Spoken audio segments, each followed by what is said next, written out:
I think the story is more important than the viz itself.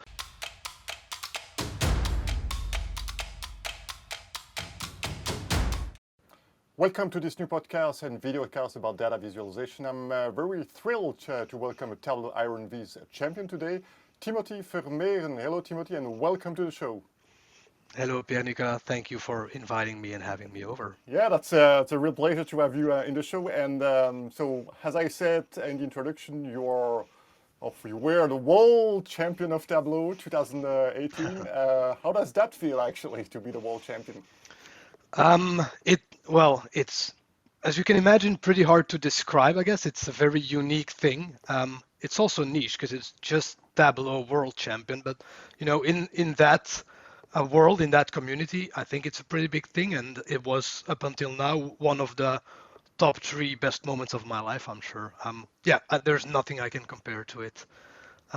The exhilaration after the finale on stage and everything, it's crazy, and I hope to be able to share some of those feelings with you as we walk through some of the content that we have today. So for those who haven't been able to be in the final, could you describe a little bit of the process of the Iron Viz? So I made it myself this year, but I wasn't within the three finals. So how does it go, actually?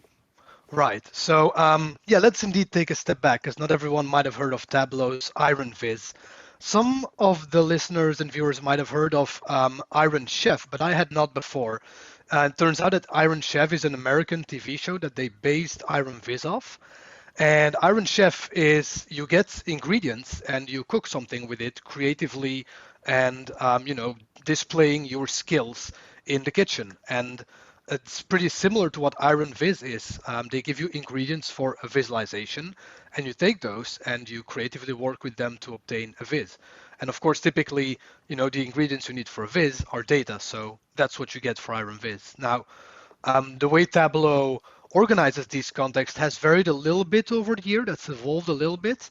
But traditionally, it's always been that throughout the years, throughout the 1 year, I should say, there are several, up to 3 feeder contests in which people get selected to move on to the final, which takes place at the end of the year at the conference. And so those feeder contests are a bit broader in their topic. That's actually what it is. They give you a topic. They don't give you a data set necessarily, although that has changed. But traditionally, they give you a topic like water or health or music, and you can choose any data set that's publicly available. Build something, you enter with your visualization that you published on Tableau Public, and if you're lucky, you may get selected to then move on to the final, which again takes place at the Tableau conference, typically live this year or last year virtually, of course. That's the structure. So enter feeder contests and hopefully get selected for the final, and then that's the experience that I was describing earlier. That quite fantastic one. How did you prepare for it? Can you give us a few tips for those who want to be as good as you are? I can try to give a few tips, but it's not like I had a game plan. So really, I did what just came up and felt natural. The preparation for the feeders themselves, really, there's no preparation there. The contests run over a few weeks, and you just try your very, very best.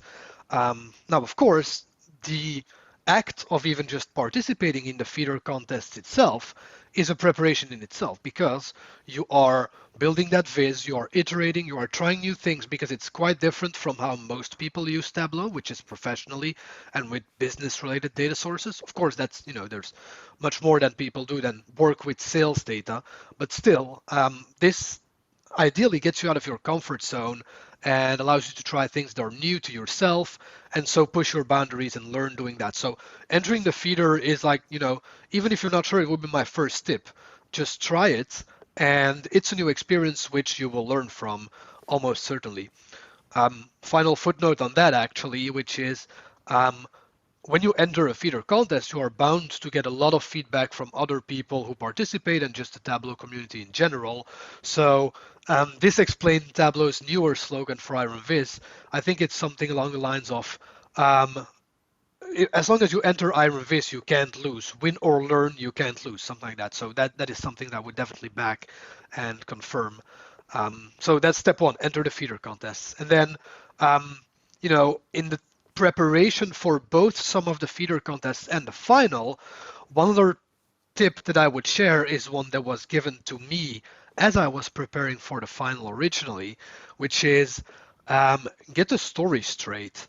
Or, in other words, make sure that the story you're going to tell through your visualization, be it verbally in front of an audience or through the viz itself, letting the viz speak for itself, whether you choose either of those two options doesn't matter, but the story has to resonate with your audience.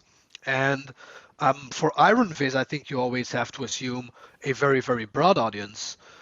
There are people who are new to the world of analytics and data viz. There are seasoned data viz gurus. There's all kinds of people in there.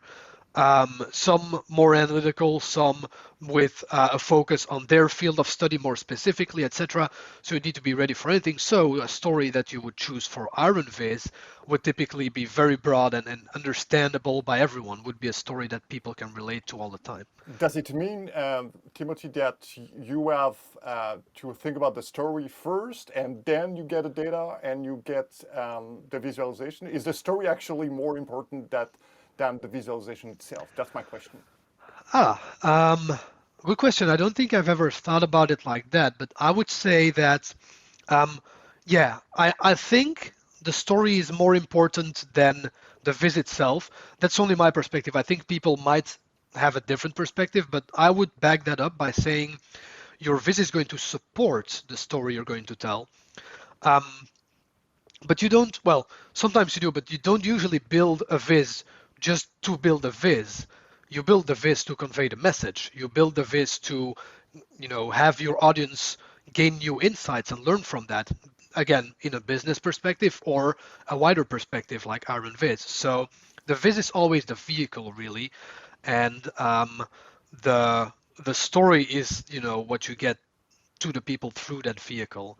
So I think, having thought about it now, I think that the story is what you focus on and then make it happen with the viz. What does it change actually in your life to be, the Iron Viz champion in 2008? Has it changed anything? It has.